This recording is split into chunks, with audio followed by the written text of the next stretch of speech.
I remember that I would always change the channel when the monster would come, but it was worse because the monster I imagined was just like 10 times worse than the one that I would have seen. That's the older you get, you're like, I'm gonna die soon. I don't want to think about this kind of stuff. They're always so bizarre, so weird. They're just like, So historically, the dragon was the thing you killed to get the girl, right? But now the dragons are... Now the dragon's the good guy. Maybe the girl's actually the villain. Nails and hair, we don't think of those as gross, but when you see them cut on a table, you're like, ugh, there's nails and hair. There wouldn't be the beautiful story of Lord of the Rings if there wasn't that villain.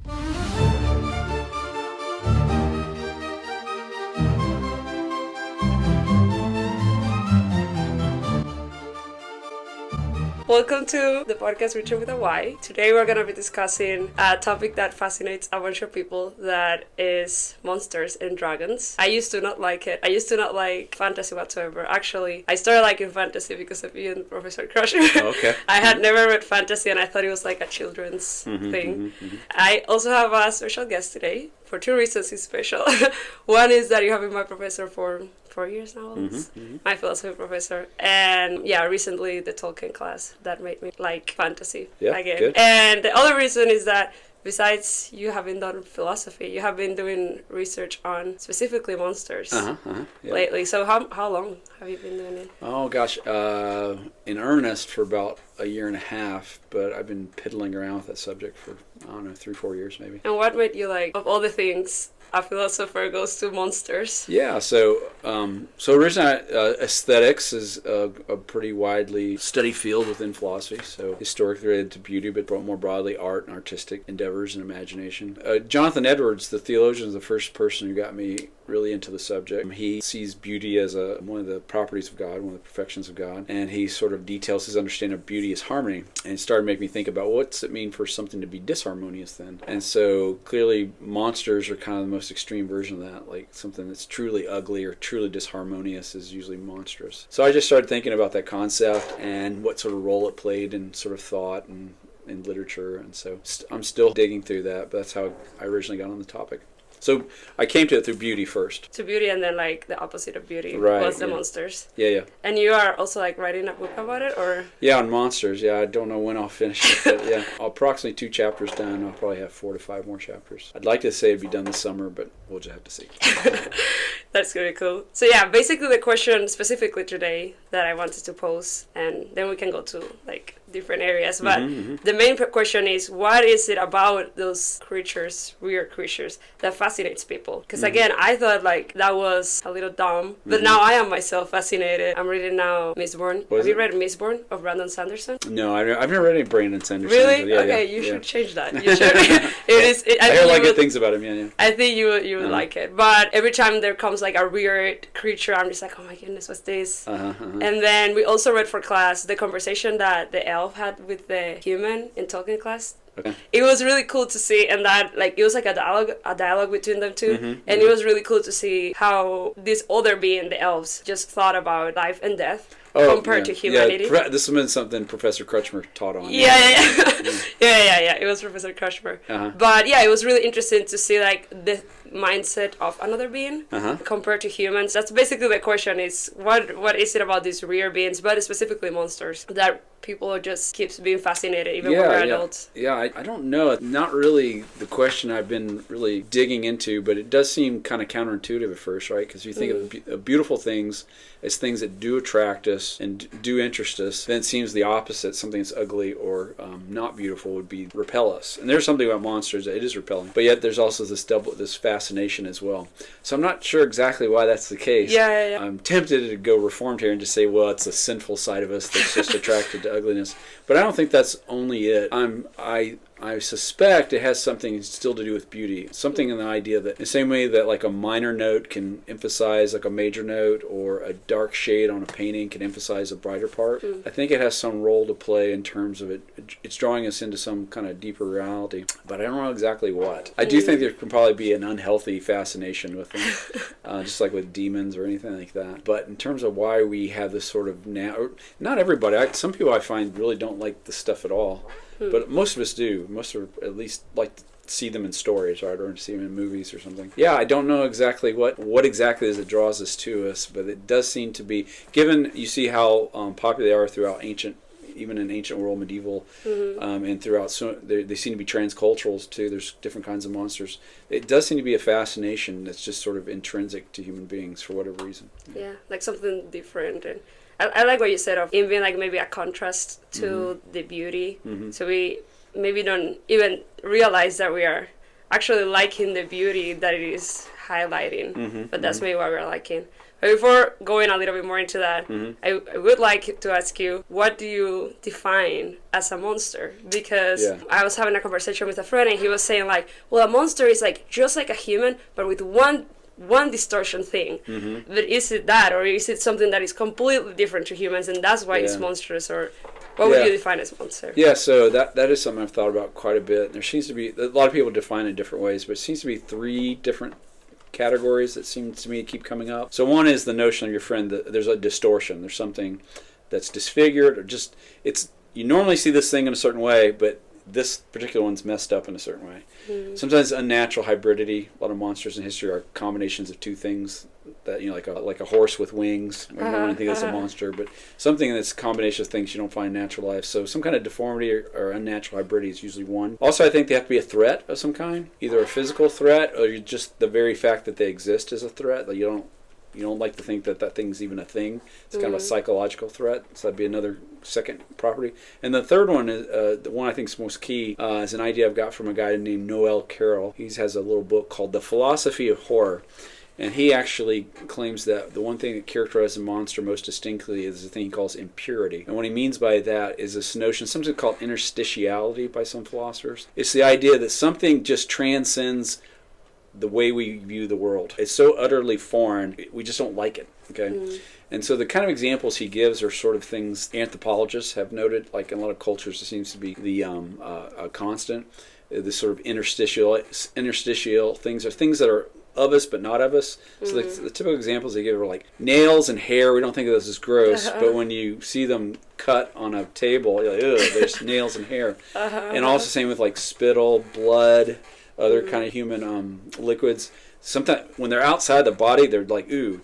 Or more grisly example, you think like something like a hand is beautiful, but if you saw a hand cut off on the table, it would, ugh. So that category of impurity or interstitiality seems to be the third, I'd say, the key idea of what makes a monster a monster. It seems like to be the most extreme version, because things could be unnatural and deformed and also be a threat, but it seems like that third thing is the key that makes it a monster. You're saying like the key is that it is something kind of us but out of us? Something like that, yeah. That's how interstitiality is usually understood. It's something that like it should be on one side of the line to the other, but it's not. It rides the line, and that's unnerving to us. Yeah.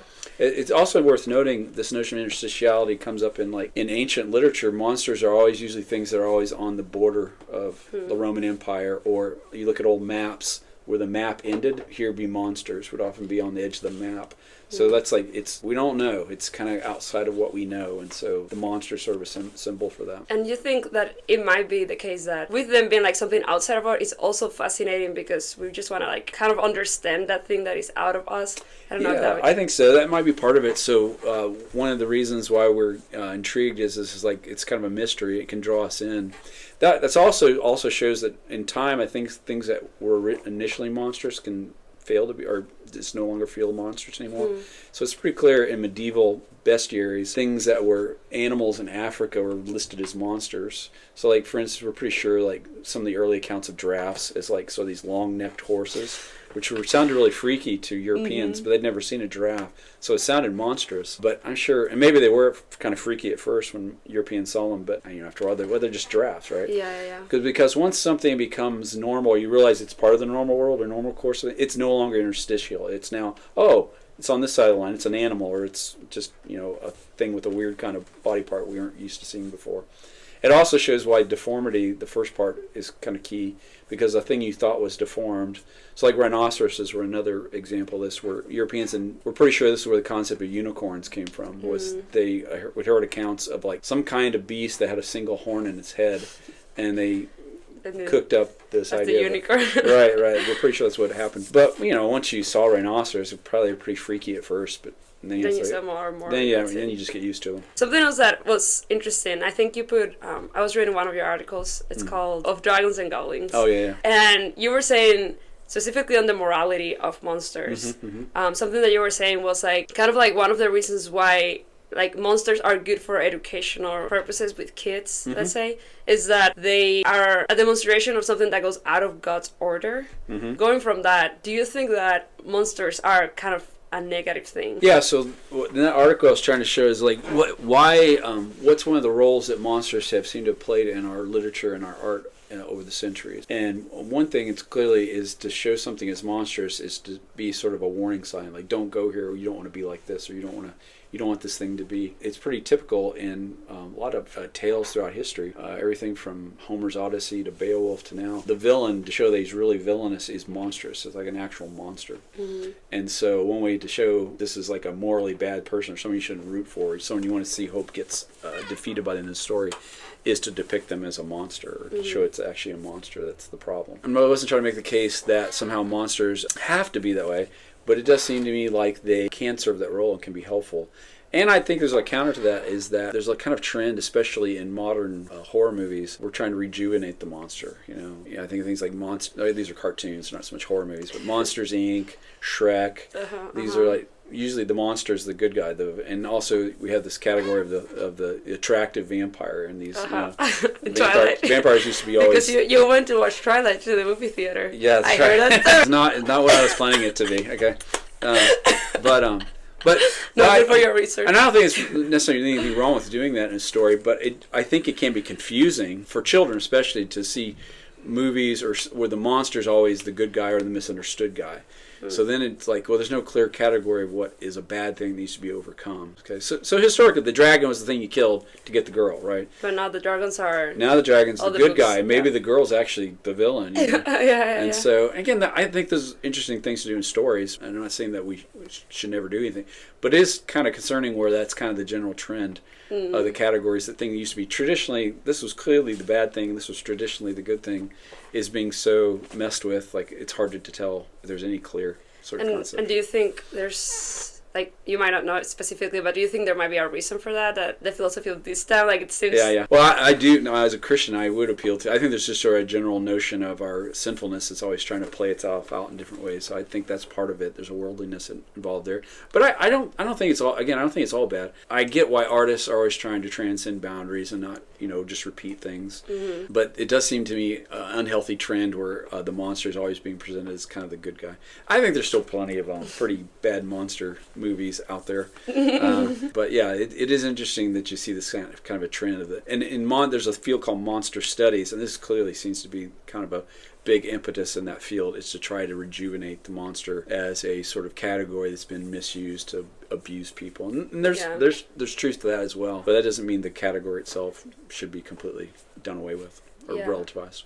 And it's interesting because we don't feel like it's okay. Like, even though people are trying to play with it, they have to make them more pretty. They still have to make them more young, and they have their beauty in some certain way. Like it's never just like this super horrible monster. Right. Like the Twilight guy, it's a very young and attractive guy that it's a monster. Yeah. And also, I also read something that you wrote. I don't know if that has been published, but talking about Avatar. And that's getting ready to get published. Yeah, so like this, what was Appa is the name of the monster. I think it's pronounced Heibai spirit is what it's called, which I think means black and white spirit in Japanese or Korean or whatever. Oh, that's another one, but I mean like Appa is the one. Oh, the one Appa, the flying buffalo guy. Yeah, that one. Yeah. So that one is very, very cute and very sweet. So. Yeah, but it's interesting in that show when Appa usually first, and a character's not familiar with Appa, they're usually scared of him. And they call him a monster. He's a hairy monster. He's a big monster.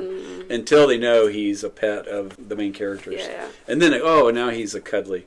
So I do think he does come off as monstrous I get it. He's not particularly super. But I think if you actually, if you try to put yourself in characters, if you were the characters in real life, you'd be pretty freaked out if this gigantic buffalo thing flew up to you. Is this thing going to gore me or eat me or whatever, So again, I think it shows that something can be monstrous at first, and over time realize, oh, it's not so monstrous, even though it's weird to me at first. Even in that show, you can see like the difference between, they're trying to take the difference out of how they look physically, but there's still a difference between what makes a monster and what. Yeah, you can't make it too monstrous, or it won't be. If Eva ends up being a cuddly good guy, you have to make him sympathetic in some ways. So like Shrek, I mean, it's a cartoon, but he's humorous, right? That's what makes him attractive. Or if you've seen the old movie The Hunchback of Notre Dame, he's pretty horrific, but you feel sorry for him really badly, and so you end up becoming endeared to him, even though he's pretty horrific to look at. So it has to be something. If you are going to do that, I mean, that's a good point. If you are going to try to make something monstrous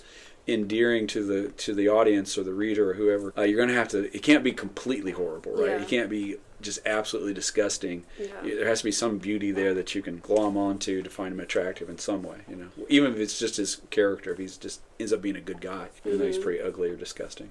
And exploring a little bit more that thing that you said about beauty, what do you think is it about a monster? If we're gonna say, okay, monsters, we can like them, one, because they are maybe something outside that we can go and explore and it's attractive, but then also, as you said, monsters help us see, maybe they highlight the beauty around it. What is it that you think of monsters that helps to highlight the beauty? Yeah, good. I think you have to look at these on a case-by-case basis, but in general, the idea is that, going back to the notion that beauty is a type of harmony, and ugliness or monsters are a type of disharmony, the disharmony has to be highlighting the harmony in some way. So like you read the Avatar article I read that's going to be coming out sometime this year. I argued in there there's this monster called the Heibai spirit, I think that's how you pronounce it. He brings the whole tension to the episode of that cartoon, such that it's like a really happy ending. Turning out the Heibai spirit's actually kind of this panda who's been sort of upset because the forest is being destroyed or something like that. But still, he's a monstrous being that introduces a tension, a problem to the story that the Avatar character has to bring resolution to. And so the story has a resolution, a happy ending, but he's very integral to that. You just can't take the Heibai out of the story and still be a good story. He very much makes the story. Another example sometimes I use, will think about if you ever seen like Mount Rushmore, the four faces of the presidents, this big stone. Okay. And I also thought, if a nose isn't really like a pretty thing by itself, I don't think, like you just look at a nose. Noses are ugly. Right. But think about if like one of those noses got blown off one of those statues. Oh, it'd be pretty ugly then, pretty defaced. So even though the nose by itself isn't something pretty, you might even say it's something ugly in itself, it adds to the beauty of the whole face.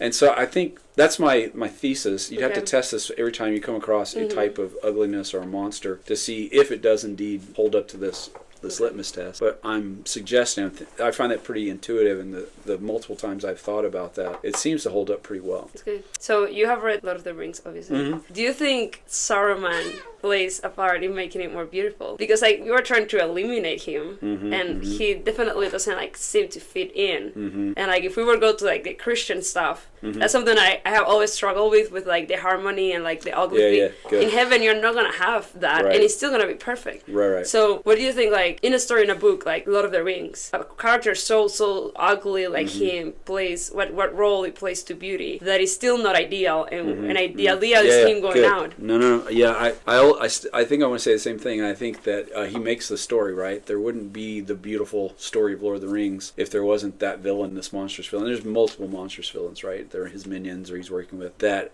contribute to make that story the story it is. I mean, the one that comes most to mind in that story is, of course, Gollum, who's incredibly ugly and wretched and all kinds, and yet you also there's all kinds of glimpses of almost grace with him, and I really like Gollum. Right, I mean, he really adds a lot to the story that if he wasn't there, it'd been I'm not sure the journey of Samwise and Frodo would have been as rich as it is without having Gollum there, sort of that tension, that sort of little monster who's part of it. But I think what you're pushing at is something I think we have to be careful, especially as Christians, because it does sound like, well, disharmony adds to harmony. It has a role to play in contrasting, making beauty more beautiful. That then sounds like, then you need ugliness or monstrosity to make sense of beauty, or for beauty to be ultimately perfect beauty, it has to have. And if we want to say beauty is ultimately part of God, we don't make like evil or ugliness necessary to God.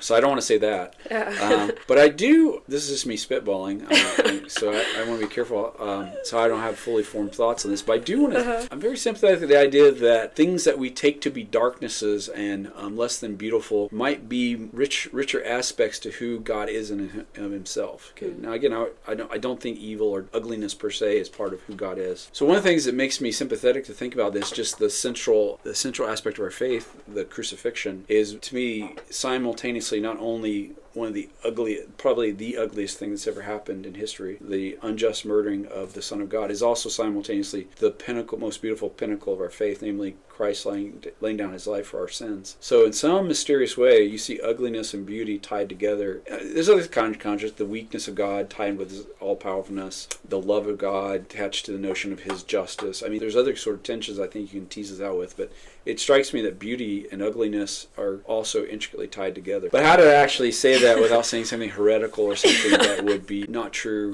from God's word, I would have to take a little more thought, and I haven't squared that part yet. Okay, but I definitely don't want to say that ugliness or evil is somehow necessary to the character of God or God himself. But in some mysterious way, these things play out as highlighting. Yeah, I wonder if there's like a sense in which there are like maybe two types of ugliness. So there's the ugliness that we perceive as ugly because we don't understand it. I think like Augustine is this that says like an earthquake or a storm, and in the grand scale of things, it's a beautiful thing, and it's not evil in itself whatsoever. But for us, it might be evil with our like little perception. So maybe bringing that to books, to fantasy books, let's say again an example is something can look like ugly, and the trees and Lord of the Rings, they can look like this scary big thing, but they were actually not in the grand scale of things. They were not that type of being, and maybe even Appa is a good example of something that is just natural and not necessarily bad in itself, but can, depending on the circumstance that you can see it as evil. And then you have the other maybe option that is Saruman, that is like purely evil, and that is not. It's playing in a fallen world, in a fallen world. It is being used by God, kind of. Right. I don't know if that makes sense. That's really close to what Jonathan Edwards says. So he wants to characterize ugliness and sin in that same way, where he says, so he has this sort of narrow view, narrow lens, wide lens way of looking at reality. And narrow lens is like what we experience day-to-day basis, like this is actually ugly, this is actually sinful. But because of his view of God's sovereignty, that everything comes about by God's will. From his wide lens, I mean, God, the narrow lens still sees our sin and our hurt as actual sins and hurts, but from the wide lens, it's all playing part of his grand scheme, his grand beautiful way of portraying sovereignly ruling over reality. This is actually one of the first references to monsters in Christian literature by Augustine in City of God, where he said this is actually the argument he makes when talking. He's referring to, again, he's getting Pliny the Elder's natural history is his sort of source for this. So Pliny is sort of trying to say these are all the things that we know about the world, and he lists these sort of like really weird beings and monsters of him. So Augustine brings out, well, what are we supposed to make of this? That there might be monsters, and some of these I thought they're just deformed as human beings. Like supposedly a race of human beings that has one leg that put their foot up, and then the foot's really big. They use as an umbrella. These are some really weird stuff. So Augustine says, well, one, these might be just false, so we don't know if they're true or not. He said, but it could be. These are actually, they could actually also be animals. They don't have rational souls, but they could be human beings. They're just not familiar with our look. But he does make the case. He wants to argue from that to he interestingly then shifts to talk about birth defects, children born with deformities, and he actually makes the case that God's the grand artist, and if he made beings out there in the world that have one leg with a big foot, that's God's the grand architect. He knows what he's doing. And who are we to question God when he makes a child with? He gives the example of a child born with 6 toes and on each foot and 6 fingers. So deformities that we're familiar with, which I think that fits also with what God says to Moses at the burning bush. I'm the one who makes the mouth. Who am I that makes the mouth mute or makes the ears deaf? It's me. So what Augustine's trying to do there, he's trying to argue whether monsters actually exist or not. Monstrosities, okay, and it's horrible to characterize them, but they were called monstrous births for many years. We don't want to use that kind of language. But the idea that there's something monstrous, something ugly, something that isn't normal, he wants to appeal to the notion of God's goodness and God's wisdom, that he sovereignly brought these things about in order to some way highlight his beauty and his wisdom, even though we may not understand all those details. So it's interesting to see that even the earliest Christian thought on this, that I'm familiar with, Augustine, tries to make an aesthetic sort of argument to explain why these things might be. It's a type of theodicy argument. Theodicy arguments are just historically attempts to try to explain evil in light of God's goodness. So an aesthetic version is like trying to explain ugliness in light of God's beauty. It's a very sort of parallel idea. That's really cool. Do you have a favorite book with a favorite monster? Yes. Uh-huh. One of my favorite authors, not a typical Bethlehem student author book to read, but it's a guy by the name of H.P. Lovecraft. Okay. Howard Phillips Lovecraft. He was an early 20th century American writer. Not very well known in his lifetime because he wrote in these cheap magazines called pulp magazines of the time. But he's widely regarded today as one of the greatest. He's usually considered a horror author. He would have characterized himself as writing in the weird tradition, which means something like the strange, the fantastic. But he has quite a few scary creatures in his that are just, you read these stories enough, you get used to them. They're not quite as scary as they used to be, but they're pretty weird, like stuff that just didn't make sense. You're just trying to figure out. There's one point where he describes a character as being half of this, and half of something else, and you're like, wait a second, 3 halves? It can't be, So he uses sort of tricks like that, or he'll often say things like, it was indescribable, and you're like, oh, what was it? I've seen when movies attempt to make his stuff, it never comes off good. Yeah. He's able to do it in words and ways that I don't think probably, because they're indescribable, right? Yeah. So as soon as you put it on a screen, it's like, well, you've described it. So it kind of loses some of the effect, okay? And I've read these stories enough. They're all short stories, by the way. He never wrote a novel. But all his short stories have these really bizarre creatures that are just kind of... He calls them gods, actually. He thinks they're like... But they seem to be more like aliens from another world. But they're so powerful, they're like godlike beings. That's very common in books I've seen, that all these gods that they create, they're not actually... They're not like the concept that maybe Christians have of God, that is like the all creator of everything. It's just this very powerful creature. Like, this is not a spoiler, but in Mistborn, the evil person is a god. It's not a god, it's just an evil person. It's so powerful and has ruled for so long that it's called, like, it's kind of a god. Right. So that's very interesting, like that connection, that it's normal. Yeah, it's the same. There's an actual academic journal called Gods and Monsters that focuses upon a lot of ancient literature that talks about how the distinction between monsters and gods or demons is pretty fluid. It's like just something that's really beyond us and it can be terrifying, so it's a monster, or it's like, oh, it might do this so we can pray to it and have a shrine to it or something. Yeah. So that's I haven't done any research on thinking about that. But yeah, that's interesting. But yeah, for Lovecraft, H.P. Lovecraft, most of his beings, they're referred to as gods. Usually because there's some tribal people that worship it or something. I think it's pretty clear they're just beings from another dimension or from outer space or something. His monsters are never evil per se. They're just completely indifferent to human beings. They just don't. You're just like cockroaches on the floor, so they don't really care about. So they don't. So we tend to get killed and messed up by them, but not because they're out to get us. They just don't really care. But they're still a threat, so it's still like doesn't take away the threat part. And of they really fulfill that third category of interstitial or being impure because they're always so bizarre, so weird. They're just like. They're just like, again, I've read these stories enough to where they're not so scary anymore. But I think he's just a real master of the monster tale, and he's pretty recognized. There's actually an American Library volume of H.P. Lovecraft now. There's several Penguin editions, so he's becoming more recognized as a worthwhile author. But he died in obscurity and very poor. But yeah, his imagination was incredibly powerful. But, I like some of the classic ones as well. I still get a little shrill. Grendel shows up at the hall, in Beowulf. Okay, yeah. So, there's still some classic tales, I think, that do it pretty well. In Tolkien, where the Balrog shows up. Yeah, that's pretty, like, oh. No, that's really scary. And I've seen that on the screen even, but yeah, when you read it, you're just like, oh my gosh, what's showing up? I feel like reading, it just makes it more scary. Because when you imagine things, you always make it worse. And I feel like when I imagine things, they're never completely concrete. Right. Like, I don't have a perfect, I don't know, there may be something, some people have a very perfect image of what they're imagining, but for me, they're just like very inconcrete. Even people, like if I'm reading a character, I'm never picture him perfectly. Right. So the same happens with monsters. They're just like worse. I remember when I was little, I would hide from my parents and watch horror movies to then be like crying at night. But I remember that I would always change the channel when we still watch channels, change the channel when the monster would come, but it was worse because the monster I imagined was just like 10 times worse than the one that I would have seen. That's why I think some of the best horror movies are the ones that play on that. They never quite show you the thing or really hint at it, and you're just like, it just makes it worse. One of the scariest movies I've ever seen is called The Haunting. It's an old black and white movie. And I still to this day, it's a ghost, but it is terrifying because you never quite see the thing, and it's just, it just really messes with you. I've been told never watch this movie at night, which I never have. I've always watched it during the daytime. I think some of the best movies that play on that, they're not the ones that show like the zombie and the thing killing you with a knife. It's just hints at like, what is this thing, and I can't quite categorize it. It's unnerving. And what, okay, you like monsters a lot. I can see. As soon as we started talking about the actual monsters, you're like more happy. So like, what, as a Christian, like, what is your position on people reading this type of stuff that is like dark and I don't know?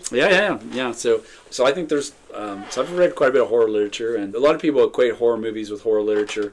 And I do think there's a difference. I think there's a lot of stuff, what it's called horror movies, that it's just bad art, and it's stuff that probably Christians shouldn't be messing with at all. I think there's stuff that's just glorification of demonic, glorification of evil. I don't have much, and that's actually not a lot of people think because I'm into monsters, oh, you really like this horror movie. It's like, I've never seen that. Not that big a fan of horror movies, actually. But horror books, I do think, when they're done well, are actually pretty powerful. I think there's a cheap, trashy genre of monster literature as well. But when they're done well, I think that they're just powerful. They just get your imagination going. I've never read all of Dante's Divine Comedy before. I've read the Inferno like 3 times. So I finally said, I need to like read the whole thing. So I'm actually reading the Purgatory right now and want to go on to the Paradise. He's so good with making you picture stuff, So it doesn't have to be horrific to get in your mind, okay? But it is something about monsters that's more jolting. Umberto Eco makes this point in his book on ugliness. He says, if you take all the adjectives we use for beautiful and all the adjectives we use for ugliness, he says the adjectives for ugliness tend to be more jarring. They tend to be more shaking, whereas the adjectives for beautiful aren't always that case. And I do think there's something to that. Flannery O'Connor, who's a famous Roman Catholic author of the 20th century, wrote some her books aren't about monsters. They're usually about like killers or serial killers, but she was a Roman Catholic. And she talked about how she used violence and the villain to shake people out of lethargy. I think there's something to that too, because you look at a lot of the prophetic literature. Prophetic literature can have some pretty horrific imagery and jolting stuff, and I think that's part of what the prophets are doing, is they're trying to get people's attention. So I think there's something about monstrosity and ugliness that has a place in moving us. But I do think we have to be careful of, like, I think this is like anything, you can make an idol out of anything. I think there's a place for like studying angels and demons in like biblical studies. I would get worried if like people get really into studying demons all the time, right? It's like, oh, you can get obsessed with something that's probably not healthy. And so I think monster literature could be probably the same thing. But it doesn't have to be monsters. Students can can binge Netflix and YouTube for hours. And may not have anything in terms of horrific content, but it's still not good if you're obsessing about it. And I guess like also one, like having the right context in which you're watching it, like in the sense of how are they being portrayed in this story, and maybe like even if they are like portrayed wrong, like it's just like a pure horror story, but you're not a 10-year-old, and you have a context in which to put this story. Your maturity, I think, makes a difference to the type of story. I mean, like, there's things that we read in the college I probably wouldn't put in front of a 12-year-old, right? Something. But you guys are old enough where you can enter into this stuff. Even if you end up not liking it, you still, like, enter into it, not be obsessed by it or affect you. But I do think it's very important for children to have good sort of category set. That's what was kind of my argument about why it's good to have monsters that get defeated. It's good to have obvious villains that are, the bad guy. So, you mentioned that article I did on goblins and demons. I bring up in there a story about when I was a kid seeing Sunday school literature that had the 12 disciples as cartoon characters. But there was one cartoon character that he's like, shaking, twirling his mustache. And it's like, as a little kid, like, that's Judas, But we know in the scriptures, I mean, everybody was surprised other than Jesus himself that Judas became the betrayer. There was nothing about Judas that pointed him out as the villain. But I do think what that artist was trying to do is was trying to teach us as kids, like, keep your eye on that disciple. There's something up with him, And so I think that's good to have those sort of markers. Even though when you get older, you realize, oh, it's a little more subtle than that. As you grow and mature, you have to sort of there's more shades of gray than clear black and white, and that's part of growing up and maturing. But when you're a kid, you need those clear black and whites, and monsters are a good way of that's the bad guy. You know? Yeah, I was thinking that I like that idea of like how even if you don't realize how much it is highlighting beauty, when you see like the ugliness, the deep ugliness. I mean, we'll do a lesson on ugliness, monstrous a little bit, but ugliness in general. And I do think that at the very least, it makes us stop and think like, what is it about? Why is this here? And what's it? You know, because one thing to think about in like Gothic cathedrals, there's like gargoyles and pretty weird stuff, you know, on the walls, and it's like, why did they include this stuff in this place that we're supposed to worship God, you know?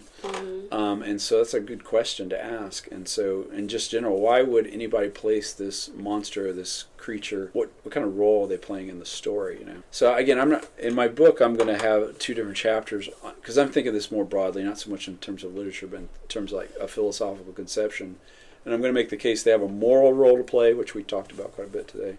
But I also think there's a metaphysical role to play for the concept of monstrosity, because monstrosity, I think it's on a trajectory. I tend to think about this all the time in terms of like degrees of things, and monstrosity seems to me like one of the most extreme ways of thinking about how something is not something else. Okay. So if this is beauty, what's it mean for something to not be beautiful? Okay. The most extreme is to say something's monstrous. Okay. So I think what monstrosity is doing is help also metaphysically a category of contrast. And sometimes you think about the tradition of theology where negative and positive theology, right? So one way to talk about God is what the Bible says, like God is good, God is Father. Okay. But there's also like, what is God? God's not finite. God is not passable, not, you know, and so that sort of tradition of thinking about something as a contrast is a way to also clarify more what the thing is you're talking about by saying what it's not. The concept of monstrosity seems to be doing some kind of conceptual work like that, I think. Yeah, and going to books, the theme of this episode was like, why is it that we like it? But it's true that it's kind of hard to, maybe psychology can tell us what it is about us that we like it so much, but it's interesting to think about when we go to a book, be conscious about what is that this specific monster is doing here. So not only like, oh, this is a really cool monster in this story, but thinking like, what is this monster highlighting? And maybe there's something called doubles or foil characters. So doubles are when they are like so similar and only one little thing that is different, but then foil characters is like a contrast in two characters. So like, what is maybe this monster is being a foil, but it's been the foil of one of the main characters, and what is it that it is highlighting? Or it might be a foil for something in the universe. It might be a foil for some. The notion of foil is what I'm calling the contrast. Is it's trying to highlight some kind of contrast. I mean, Tolkien does this really well because he has this pretty traditional hierarchy of being, where he understands as things closer to in his secondary world. What's his god's name? I don't know. You know what I'm talking about. I know what you're talking about. The closer something is, the more beautiful, and the less is it's deformed in some way. And so, and you remember in the Tolkien class, we kind of laid out there's almost every creature good creature you can think of in Tolkien. There's a sort of deformed version of it. From the elves it's like the orcs, and from the hobbits is the what's his name? Gollum is from the hobbits. Is a type of deformed hobbit-like creature, and so. And then there's evil human beings like the Steward King and Boromir at first, right? Though he repents later. So we have these sort of contrast characters, and like the good wizard and the bad wizard, Saruman with Gandalf.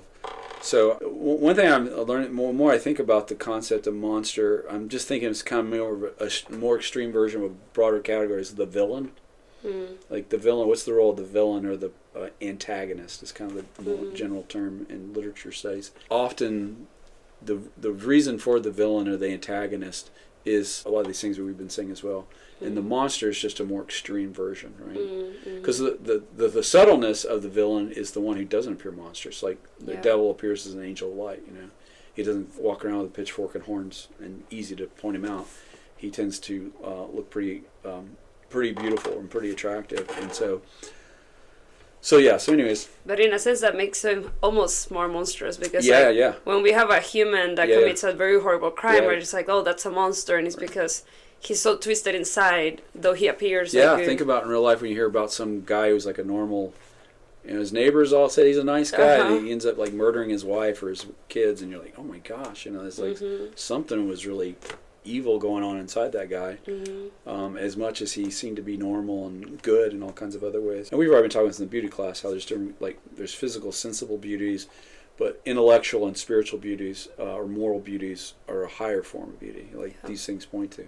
So I think that's the same thing with monstrosity or uglinesses. There's a ways of pointing to that, Yeah. The ugly vices or the uglinesses are more deep than just the physical. Yeah. I think then maybe a better category for this would be like, what is the importance of monsters? Like what is their role? And we're like, yeah, because we like them, but more than we like them is what are they doing in all the stories, and what is it they're causing maybe in us, because maybe the reason why we like the stories where the monsters are is because they're able to, like, one shows morality and also the metaphysics so well that we're just more moved by these stories because they're just more clear in what they are trying to do with us. So yeah, it'd be worth. I mean, whenever you make a general thesis, philosophical thesis, like I'm making it, the devil's in the details. So you have to think of it as like, okay, let's test this. Like for instance, like Beauty and the Beast. If you've ever seen that cartoon, so it'd be interesting to see, like, okay, he's bestial in some ways, even though after a while he kind of seems like a big teddy bear. But like, what is it about? What's being highlighted by his? And also, there's a character who's a good-looking guy, but he's actually a real jerk, and he ends up being a villain. Oh yeah. Gustav. Yeah, Gustav. Or whatever his name is, the French guy. So you can clearly see, like, there's a contrast between the inner beauty and the inner ugliness kind of idea. Just not phrase it, it's kind of just this don't judge a book by its cover kind of theme, which is true, right? So so again, that's why I'm not against the idea of using monsters in all kinds of different ways.